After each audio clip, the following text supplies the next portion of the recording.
क्या ईरान के supreme leader का वारिस मौत के कगार पर है या मुज्तबा बुरी तरह घायल है?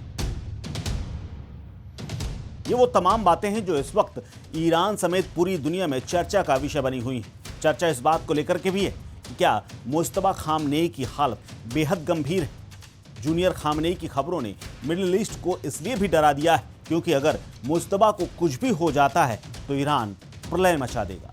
तब ना तो ट्रंप की चलेगी, ना ही नेतन्याहू काम आएंगे। दरअसल ये सब कुछ तब शुरू हुआ जब ईरान के तेहरान से खबरें मुज्तबा को लेकर के आनी शुरू हुई और कुछ खबरें लीक होनी शुरू हुई।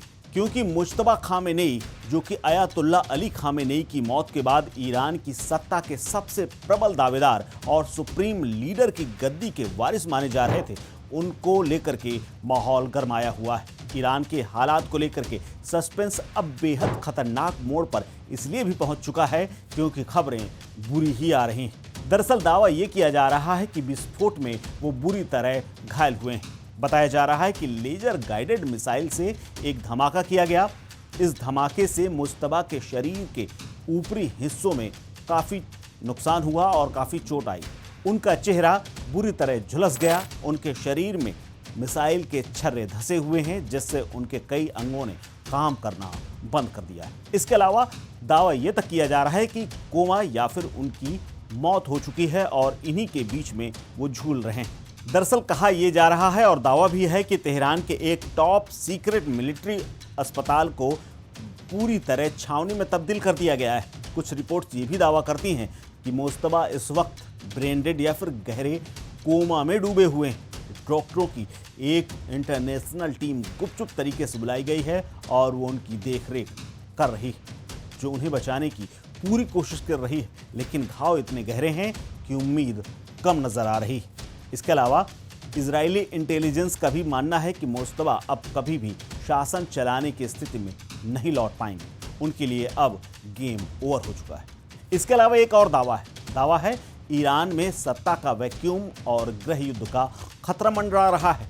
दरअसल मुज्तबा का इस कदर घायल होना ईरान के लिए किसी परमाणु हमले से कम नहीं, क्योंकि ईरान में नेतृत्व का संकट आ जाएगा। पिता आयतुल्ला मारे जा चुके हैं और बेटा मुज्तबा अस्पताल में मौत से लड़ रहा है। ईरान के पास अब कोई दूसरा ऐसा बड़ा चेहरा नहीं जो पूरे देश और IRGC को एक साथ बांध सके। कुछ रिपोर्ट्स में यह भी दावा किया गया है कि मुज्तबा की हालत ने ईरानी कट्टरपंथियों को पागल कर दिया है। वो अब इजराइल पर फाइनल अटैक की मांग कर रहे हैं। इसके साथ ही मुज्तबा की घायल होते ही ईरान की सत्ता के अंदरूनी गलियारों में भी गुटबाजी शुरू हो गई। जनरल और धर्मगुरु अब अपनी अपनी गद्दी बचाने में जुटे हुए हैं। एक सवाल यह भी है कि आखिर मुज्तबा को निशाना क्यों बनाया गया। तो आपको बता दें कि मुज्तबा केवल आयतुल्ला के बेटे नहीं थे, बल्कि वो ईरान के शैडो कमांडर थे। वही हिजबुल्लाह, हुथी और हमास को मिलने वाली फंडिंग और हथियारों की पूरी सप्लाई चेन को कंट्रोल करते थे।